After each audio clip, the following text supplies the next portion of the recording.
Hello and welcome to Piano Lessons, a podcast here from Harneys, a global law firm and trust company, specialists in the digital assets world. My name is Philip Graham, Global Head of the Investment Funds, Regulatory and Digital Assets team, joined here today by my colleague and expert at all things crypto, Marc Piano. Marc, welcome. Hi, Phil. Great to be with you and really looking forward to being a part of this. Really exciting podcast launch from us at Harneys. Felt it was really important we gave back as much as anything. There is so much sort of mystery in and around the offshore space. There is so much mystery in and around the digital asset space.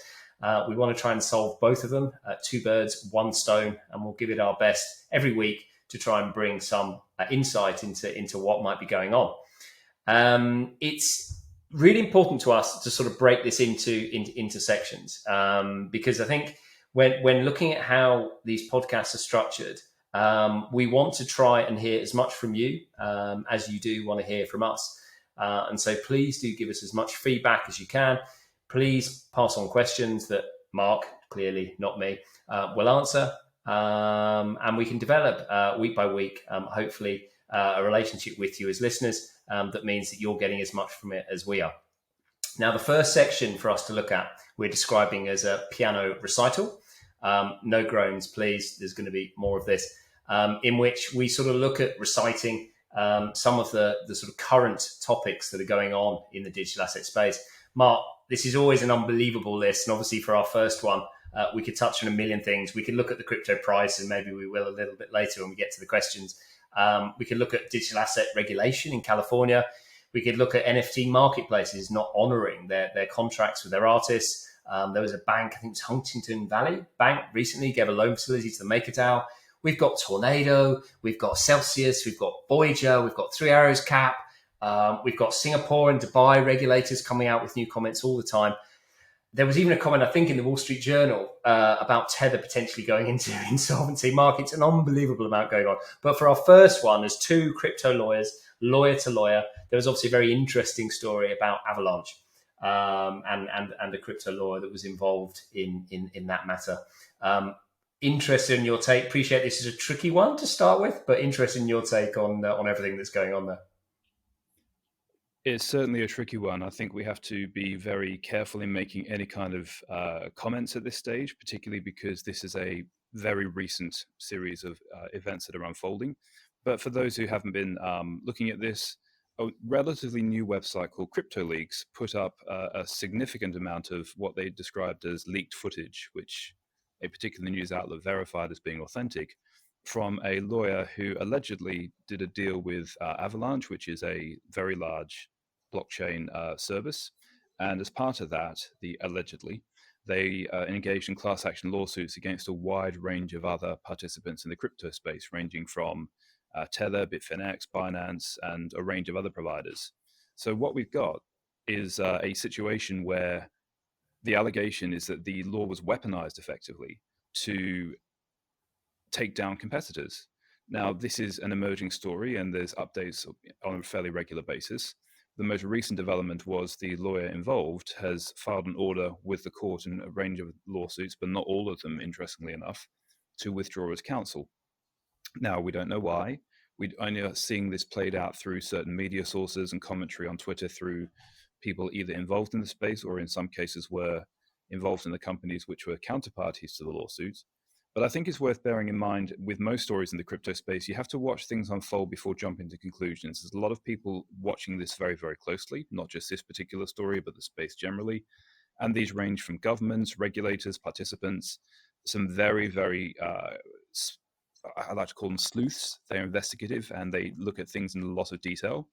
And so whatever happens, what we've seen in the last few months in particular is that any bad behavior will eventually come to light. It may require some remedying of previous actions, or it may have a bit of a fallout or change of consequences for particular parties.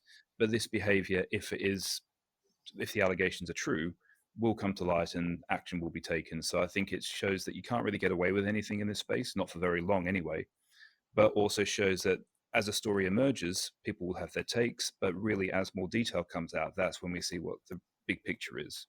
So very interesting one to watch, especially as lawyers, but let's give it a little more room for more information to come out first before we form a view either way. These are just allegations at this stage.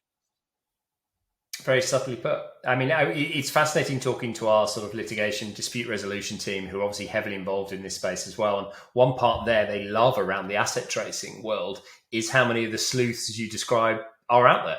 There are people that are constantly monitoring this ecosystem, and I love that about this industry. And people take great pride, frankly, in making sure that others don't get away with bad acting, and something that I think we'll see play out very interestingly here. So no, thank you for that. Thank you for that summary. Let's move along fairly quickly to the piano solo, where I let loose on a particular topic. It was interesting to see this week Chain Analysis put something out about DAOs, about the fact, I believe, that I think 85% of DAOs put in their treasury only a single crypto asset, and that being a real concern actually for the industry. You and I have seen DAOs repeatedly over the last few years. It's one of the areas in which we're exceptionally busy at the moment, and really wanted to get your initial take. I know we're going to talk about DAOs a lot as this podcast series goes on, but what's your initial take on this world? And I know you're probably also about to correct me for one stupid mistake I've already made. Yeah, sorry, you've preempted me there. The term we're seeing a lot of in the industry at the moment is DAOs, or decentralized autonomous organizations. The terminology here, I'd argue, is incorrect, and I'll very briefly go into why. There's a blog post by Vitalik Buterin, who created the Ethereum blockchain, on his blog in 2014, blog.ethereum.org, where he draws a distinction between decentralized organizations and decentralized autonomous organizations, among many other topics covered. And a decentralized autonomous organization is effectively a living thing on the internet, which has humans on the edges, and it can manage its own assets and heavily relies on hiring individuals to perform certain tasks that the automaton itself can't do. Whereas a decentralized organization is a group of people who organize themselves with a relative degree of decentralization, but are still central to the decision-making process, whether it's over commonly held assets, which will refer back to your initial point in a moment, or decision-making. And what we're seeing at the moment is most of the organizations and many of our clients, they certainly aspire to decentralization. And I think, like with any startup, if you've got an idea in a project, you've got a small team to begin with. You have to maintain control over the vision and getting things off the ground and presenting a unified approach to customers and clients and financiers. And then as the project builds out, then they're going to be in a position to further decentralize and effectively move towards the goal of having an organization controlled by and for the benefit of its members. But at the moment, there's no autonomy. And that's just the reality of it. They're more akin to decentralized organizations rather than decentralized autonomous organizations. And even the level of decentralization is perhaps phased in rather than a day one activity. Rather than a day one feature. So it's a terminology point. I think DAOs are colloquial for this organization of people that manage assets collectively. The legal treatment is not settled. It depends on the jurisdiction you're in. And we do a lot of work putting in corporate structures which can support DAOs and their activities. But I think the term itself is perhaps a bit of a misnomer, but it's so commonly used now, there's no point railing against it.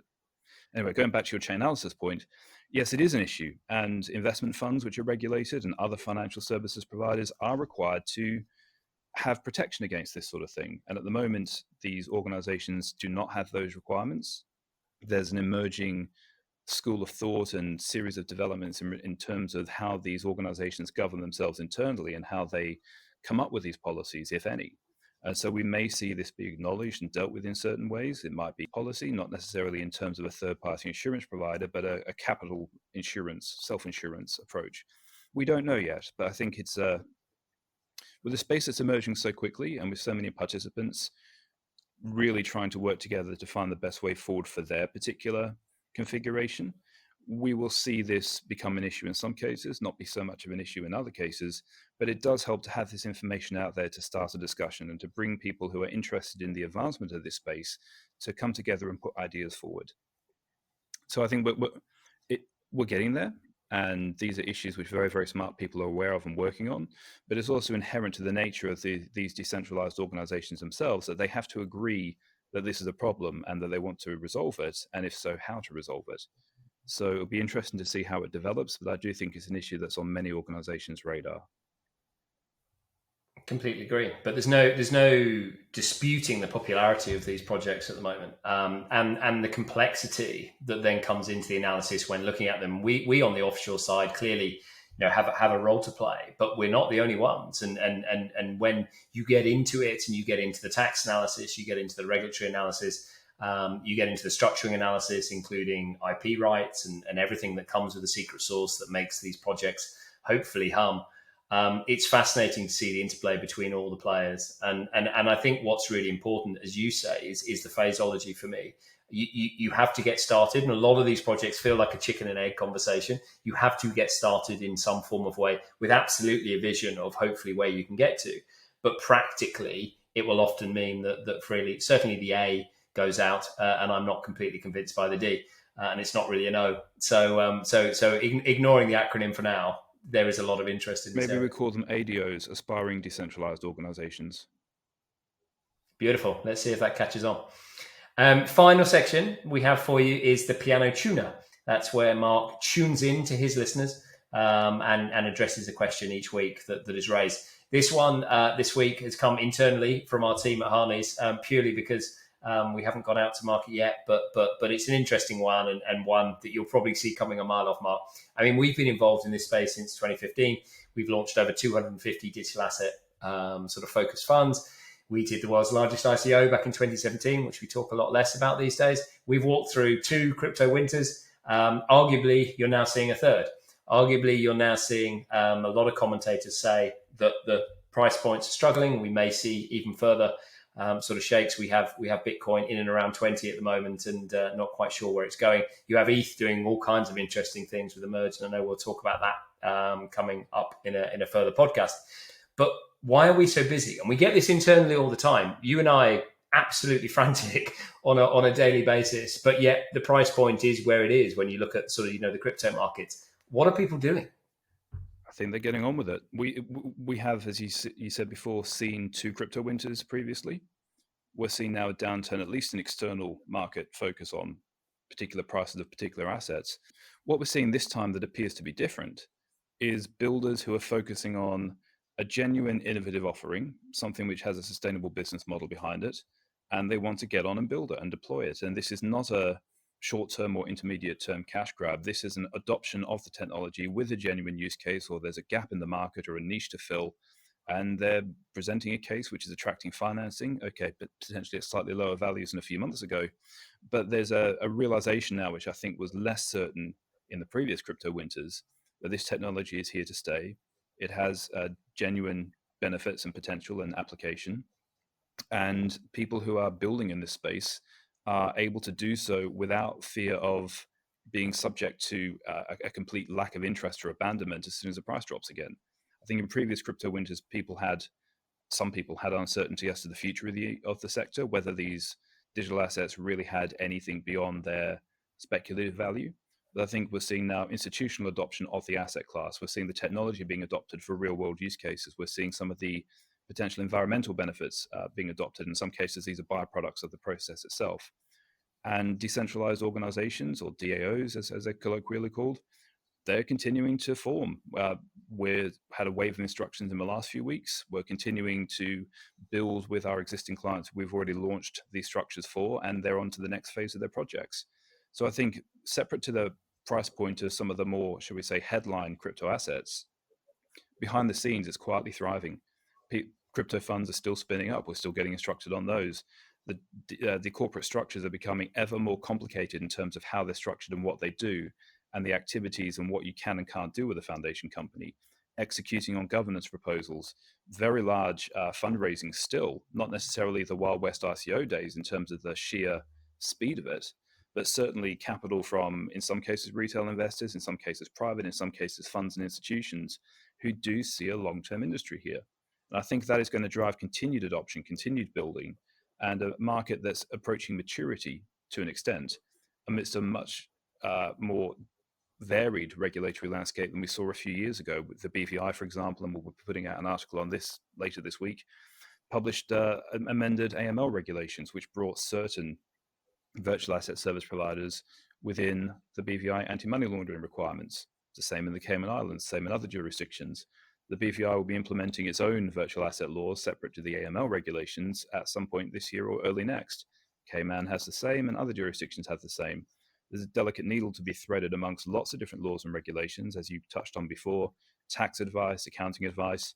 These are all things to consider for a business which is serious and wants to offer a long-term product and expand its offering and its client base.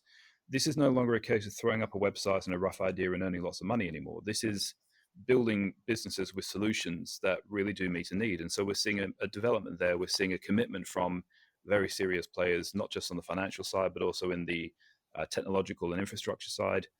I think this is here to stay. And so people who had that view are continuing to roll out these projects, notwithstanding the focus on volatility in the asset prices themselves. Absolutely agree. DeFi is thriving, and even those sort of, looking at the current price point will tell you there are some absolute bargains out there at the moment, and there are some people sort of vultures circling around them accordingly. I saw someone this weekend say that they were sort of lining up all of the NFTs that they were going to purchase if people forgot to change their ETH price, depending on the price movement. And it's fascinating to see the world in which we're operating. Marc, this has been brilliant. Great answer. Thank you ever so much. Anyone out there, if you want us to address anything at all next week, please do let us know. Yeah, Marc, final words? If we look at what happened in May, June, July with the unwinding and uncertainty of certain centralized lenders, it's actually the DeFi protocols who did better out of that, because they had to get paid first to have the collateral released because it was automatically held. So I think it was a rocky ride, but DeFi, certain protocols certainly proved their worth. Yeah, there's a whole conversation around that, but maybe next time. Thanks very much, Marc.